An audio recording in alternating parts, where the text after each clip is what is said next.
Já está no ar o programa Passa no RH, aqui comigo, Ana Kátia Couve, na sua TV Ambiental e também pela internet. Diversos estudos tentam entender quais aspectos são mais relevantes para que alguém se sinta feliz no trabalho. A felicidade é tão importante para o dia a dia das pessoas que desde 2012 a ONU adotou o 20 de março como Dia Internacional da Felicidade. Empresas têm investido. A Log International Transport, por exemplo, em recente pesquisa interna, apontou que 93% dos funcionários estão satisfeitos com a organização. A gestão da felicidade é adotada por ela como algo estratégico e relevante para o sucesso de longo prazo. Esse é o segundo e último programa com abordagem sobre felicidade da Lucro. O programa Passa no RH esteve no Fórum Temático do IBEF e trouxe com exclusividade várias entrevistas. Vamos ouvir um pouquinho o que cada entrevistado traz sobre esse assunto. Felicidade dá lucro porque as pessoas felizes, elas são menos chatas, elas são menos implicantes, elas focam menos no que não funciona, elas têm uma tendência a serem mais otimistas. E ser otimista não é ser um bobo alegre.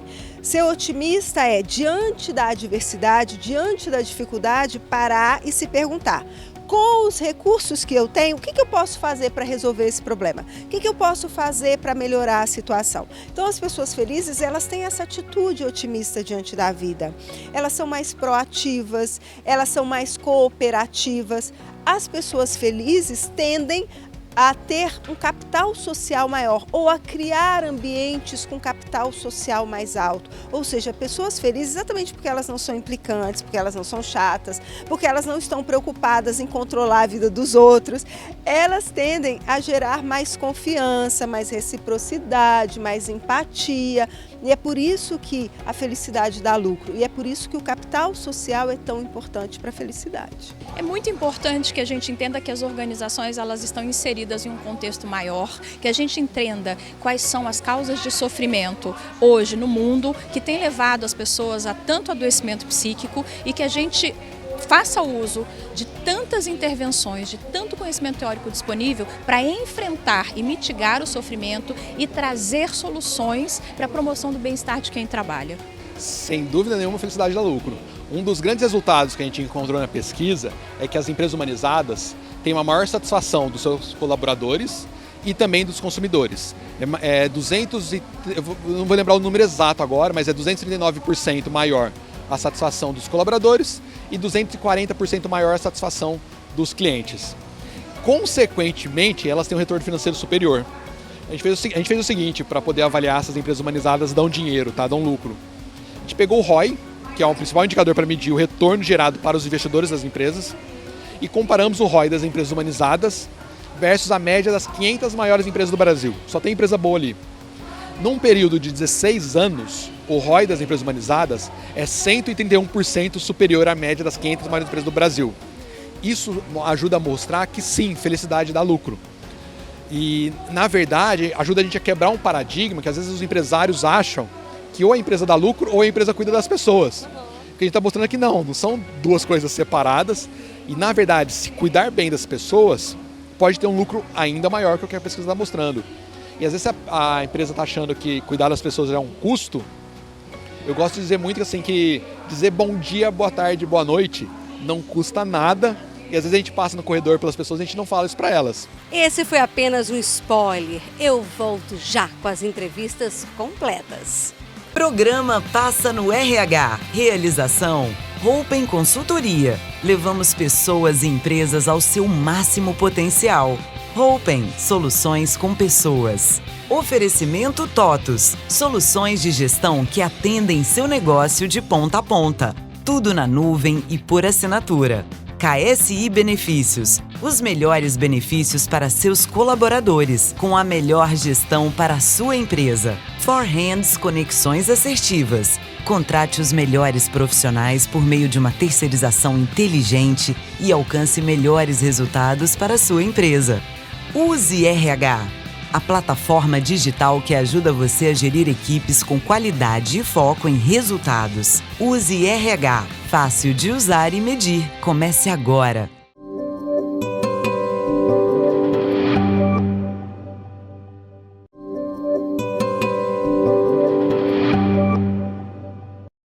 segundo programa sobre felicidade na corporação, vamos ver a relação dessa ciência sobre o olhar da psicóloga, mestre e doutora pela USP, Angelita Escárdua. Ela que também é especializada em desenvolvimento de adultos na experiência de felicidade e nos estudos da psicologia social.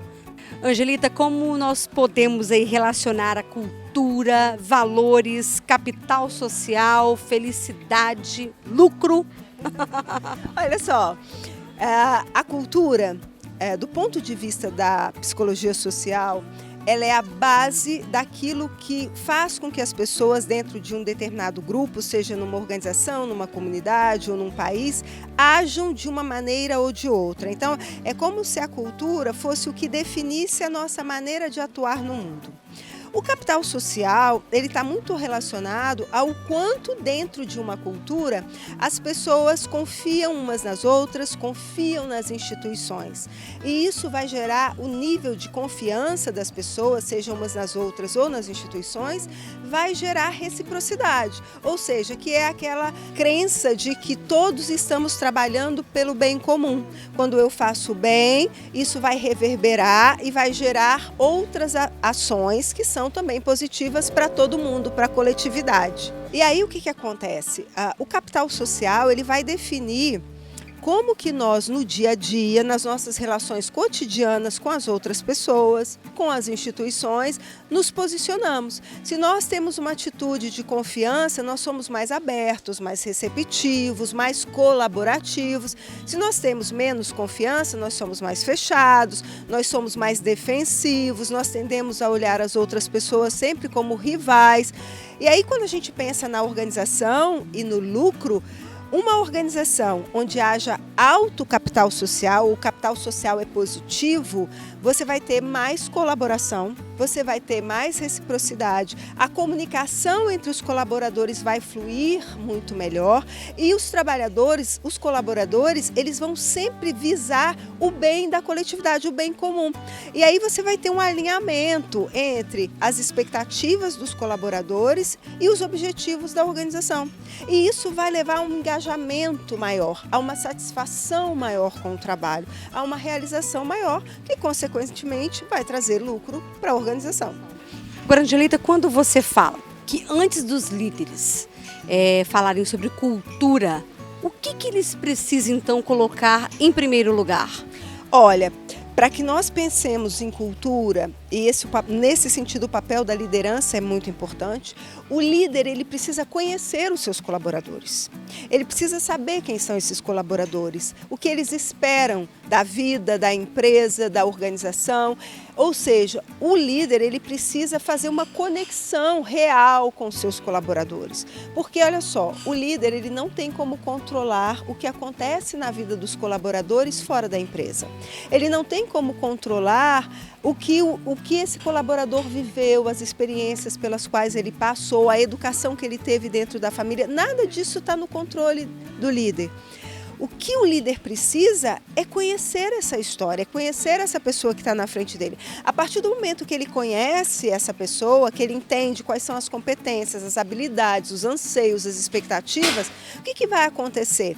Ele vai poder alinhar isso com os objetivos da empresa. Ele vai poder criar uma conexão entre os propósitos da empresa, os objetivos da empresa e os objetivos, os propósitos, as intenções do colaborador. Tem uma coisa que é muito comum da gente pensar, que é assim, que é possível você ter momentos legais e o cotidiano ele pode ser tocado mais ou menos. Não, os momentos legais, eles vão gerar uma euforia momentânea.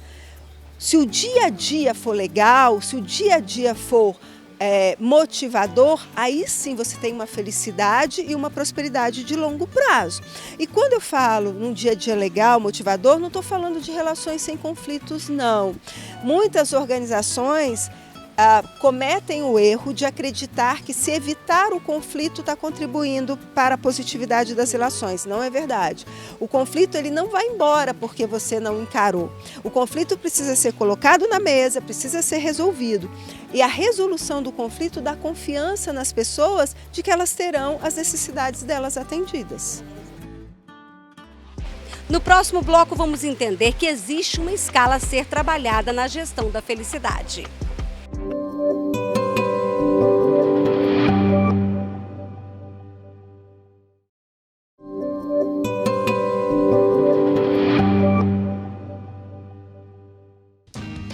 O Passa no RH está de volta. Estamos empobrecendo psiquicamente e isso tem afetado os resultados das empresas, segundo Carla Furtado, que é precursora no Brasil de ações, programas e cursos de promoção da felicidade pessoal e corporativa, pautados pela psicologia positiva, pela neurociência e pelo sistema Felicidade Interna Bruta. Carla, de tudo que você tem estudado, o que tem acontecido? É realmente uma falta de equilíbrio dos ambientes? Se a gente olhar para um contexto mundial, onde nós estamos inseridos, às vezes a gente não lança esse olhar mais amplo, mas é o universo no qual a gente está inserido. Você tem, segundo o MIT, que é uma das minhas fontes de referência, você tem 3 grandes rupturas que estão impactando a nossa vida, agora, nesse momento, que a gente conversa, no momento em que as pessoas nos assistem. Que rupturas são essas? Sim, então a gente tem uma ruptura que é ambiental, a gente pode passar brevemente por ela, só lembrando que uma evidência de que a gente vive um problema ambiental muito grave é o fato da gente consumir 150% dos recursos naturais do planeta, ou seja, isso é uma bolha a ponto de explodir a qualquer instante. No âmbito social, você tem uma discrepância absurda. Eu até brinco, não é um abismo, é um Grand Canyon entre os mais ricos e os mais pobres. Você tem 1% da população mundial com a mesma riqueza que 90%. E o mais grave, a gente tem 2,5 bilhões de pessoas vivendo com menos de $2 por dia, o que significa que essas pessoas, inclusive alguns milhões no Brasil, quando fazem uma refeição, não têm certeza de quando farão a próxima refeição. E, nos aproximando mais das organizações, a gente fala sobre a ruptura do indivíduo, do eu, que é a crise de propósito, a crise de sentido, qual é o sentido da minha vida e o adoecimento psíquico. E aí a gente vai ver as epidemias de depressão, de transtorno de ansiedade, de síndrome de burnout e suicídio, que é algo que nos toca muito. Até novembro, essa reta final de novembro, 940 mil pessoas se suicidaram no mundo. Então isso nos mostra que tem alguma coisa muito errada nos nossos sistemas, né, nos agrupamentos humanos. Com esse ritmo acelerado, né, da busca de processos, de realizações, de resultados e trazendo esses dados que você trouxe, como caminhar? Como trabalhar essa ciência? Pois é, a questão não é pensar na felicidade ou na ciência da felicidade, que vem através da psicologia positiva, da neurociência, como mais uma onda para as organizações. É mais uma onda para as organizações. Não, não é isso.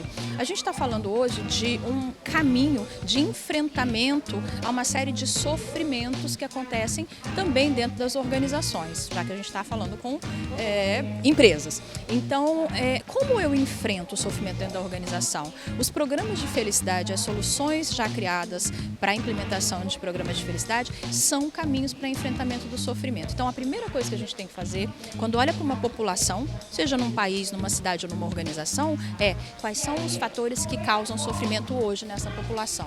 Então, a primeira frente a ser enfrentada é mitigar sofrimento, mitigar as causas de sofrimento. Depois, no segundo momento, a gente parte para promoção realmente de felicidade. Eu não posso falar de felicidade numa empresa que tem, por exemplo, problemas de clima organizacional severos. É uma incoerência, eu tenho que fazer um enfrentamento dessas questões. Eu não posso falar de felicidade para um colaborador que vive dentro de uma dinâmica de poder que é adoecedora. Isso tem que ser enfrentado, senão a gente não consegue sair do lugar. E aí cabe ao RH ter essa sensibilidade de perceber esse problema e trazer esse enfrentamento, essa solução. É o RH, o profissional de pessoas, é o profissional mais habilitado para fazer essa leitura. O que ele vai precisar ter é um apoio da alta gestão. Porque muitas vezes ele vê, mas ele não encontra um respaldo na linha de decisão. Então, uma forma que eu tenho falado muito nas pós-graduação, em aulas, em cursos, você precisa aprender, primeiro, a alinhar o investimento em felicidade com o seu Balance Scorecard. Qual é o plano estratégico da organização e onde pessoas, a promoção de algo ligado a pessoas existe dentro do seu planejamento estratégico. E outra questão, números. Aprender a transformar em números a, aspas, infelicidade das pessoas. Afastamento do trabalho, adoecimento psíquico e uma série de outras coisas. É possível a gente criar uma escala para deixar ainda mais claro de como trabalhar essa ciência, vendo os problemas, mas trazendo a resolução?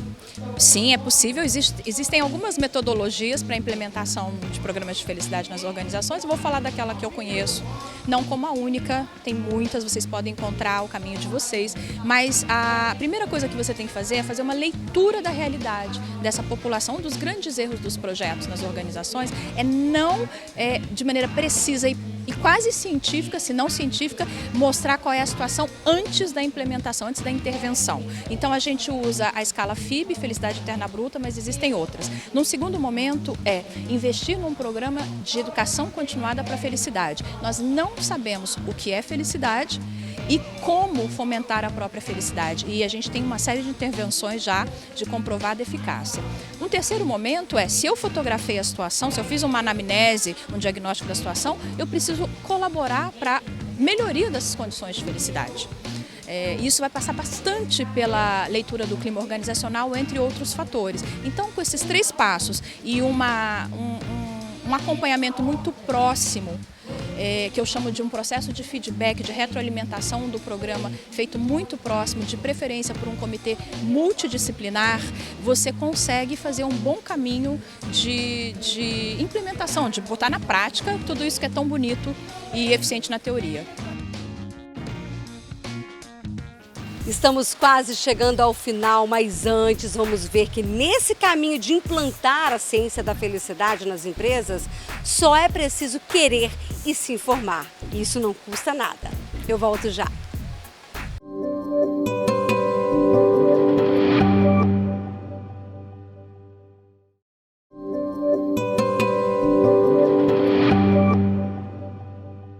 Esse é um estudo inédito no Brasil, de grande impacto para o mundo também, afinal.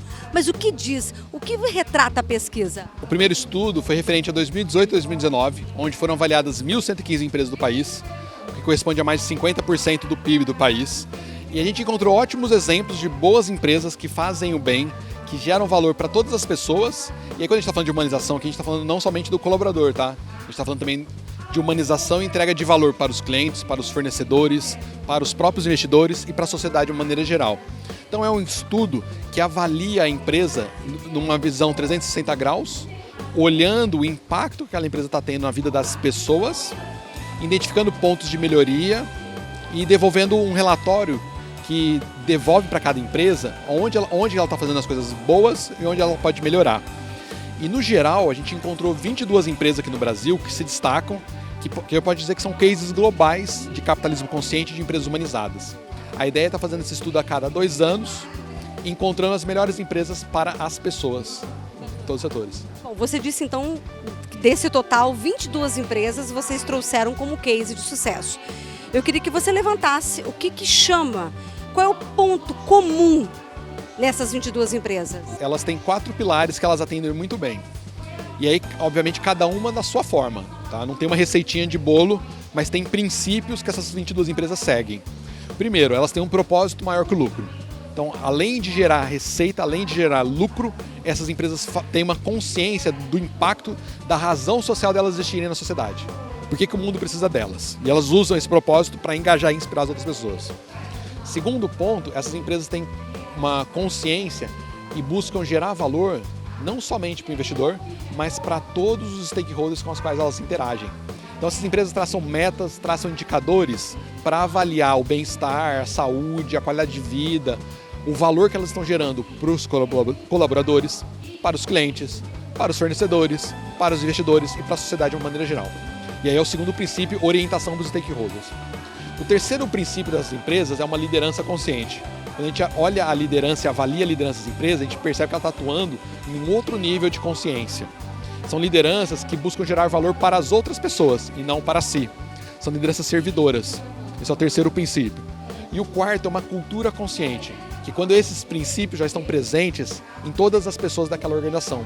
eles já conhecem isso, eles já falam sobre isso, eles vivem o propósito e a cultura da empresa de fato, na veia. Então tem 4 princípios que são propósito, orientação para os stakeholders, liderança e cultura consciente, que a gente notou que estão presentes nessas 22 empresas. Agora, essas empresas não são pequenas e médias empresas, correto? Não, tem de tudo. Tem empresas de 50 funcionários e tem empresas de mais de 100 mil funcionários no mundo. A grande beleza que eu gosto de dizer dessas 22 empresas é justamente a diversidade de negócio que a gente encontrou. Então você tem desde startups, que é o caso da Elo 7 do Mercos, que tem menos de 100 funcionários, até empresas com mais de 10 mil funcionários, como é o caso do Einstein, da Klabin, por exemplo. Natura tem mais de 5 mil funcionários. Então tem empresas de diferentes portes e diferentes segmentos. Aqui em Vitória já está tendo algumas empresas que já estão acompanhando essa pesquisa, que já se cadastraram para participar da próxima edição. A nossa intenção é, ano que vem, lançar a pesquisa em janeiro e também lançar uma pesquisa aqui em Vitória. Então já queria fazer aqui o convite para quem está ouvindo a gente, participante, para que participe da pesquisa. É só acessar o site humanizadas.com, se inscreve para participar no próximo ano. Se a gente tiver um mínimo de 50 empresas aqui de Vitória participando da pesquisa, e tiverem empresas bem avaliadas, a ideia é criar uma lista de empresas humanizadas de Vitória. Kátia, nós vimos a palestra do Pedro, inclusive a entrevista dele, né, que traz essa pesquisa, que é uma ferramenta que tem sido solicitada até por empresas fora do país. Esse é o caminho para poder conseguir trilhar dentro das organizações essa ciência? Eu acredito que sim, porque toda pesquisa traz para a gente dados que dá condições para tomar decisões, né? E assim, qualquer empresa, grande, pequena, você tem 10 funcionários, entra no link do projeto do Pedro, a gente vai jogar aqui depois para vocês, é gratuito, a Hope acabou de se inscrever, a gente vai participar dessa fase, até para poder avaliar mais de perto, olhar para dentro da nossa casa, por mais que a gente leve e entregue projetos para cliente, a gente precisa olhar também para nós. E certamente a gente passando por esse processo, já falei com o Pedro, inclusive, que a gente vai levar para os nossos clientes. Eu acho que enquanto o programa aqui, com a responsabilidade de trazer essas informações, vamos aproveitar. Tem links, não só dele, mas tem vários outros links que você pode fazer uma pesquisa de clima, uma pesquisa de medir a felicidade de graça. E se a empresa não tem condições, depois, com esse dado, saber o que fazer, como fazer, tem N consultorias no mercado. E se a empresa é pequena, não tem condições de contratar uma consultoria sozinha, junta com mais 2, 3 empresas. Além disso, se a empresa não sabe lidar com a ferramenta, não tem acesso e é pequena, senta numa cadeira, almoça com um funcionário, conversa com ele. Você tem várias formas Mas antes disso, não adianta você fazer nada se você for um líder ou um diretor, se você não fizer com você mesmo. Quanto que você é feliz, está feliz, faz o que gosta, para que você possa ouvir do outro. Porque senão você não consegue nem ajudar. Seja uma empresa com 10 funcionários ou com 1.000 ou com 10 mil. O interessante de você colocar essa questão do colaborador, de ouvir o colaborador e, claro, do líder também ter esse autoconhecimento, é que muitas vezes as empresas não têm escutado quem está ali na ponta com o cliente e não têm escutado as dores. Então, esse também é um grande passo rumo a encontrar respostas. Sim, com certeza. Até porque eu brinco que eu sinto, às vezes, pena do líder, dependendo do lugar que esse líder está e da pressão ou do momento da empresa, ele é um sanduíche, né? Imagina um pãozinho com queijo e presunto ali dentro. O líder está ali no meio. Ele está doente, não tem estrutura, a empresa não investe nele, mas ele tem que cumprir resultados e trazer para os acionistas, executivos, donos do negócio, mas ao mesmo tempo ele tem uma massa lá embaixo que ele não pode levar, não está preparado, não sabe o que levar, mas tem que dar conta de uma equipe que possivelmente está doente junto com ele. Então não tem para onde correr. E aí a solução? A solução é olhar com carinho e buscar soluções que vocês tiverem condições de acessar. Com dinheiro, sem dinheiro, com parceria, com permuta, buscar na internet. A internet hoje, a gente tem uma série de práticas que a gente pode olhar. O próprio programa aqui, o Passo no RH, já tem 32 programas. Ali tem dicas de práticas de várias ações que os RHs fazem nas empresas. Tem case de pequena empresa, de média e de grande. Eu tenho conteúdo ali disponível. Quanto você para olhar, para buscar. Então hoje eu não preciso às vezes contratar grandes consultorias, eu posso fazer dentro de casa, eu posso olhar o que outra empresa está fazendo, eu posso fazer benchmarking. Então é só querer, gente, na minha opinião, tá? É só querer. Então, Kátia, as palavras-chave são querer e ter informação. Isso, porque se você quer, você tem informação, você pode, você faz. Esse foi o último programa sobre a ciência da felicidade, que gera lucro para o indivíduo e, por consequência, para as empresas. Por meio da gestão da felicidade, a produtividade, a criatividade, o engajamento proporcionam crescimento para os negócios.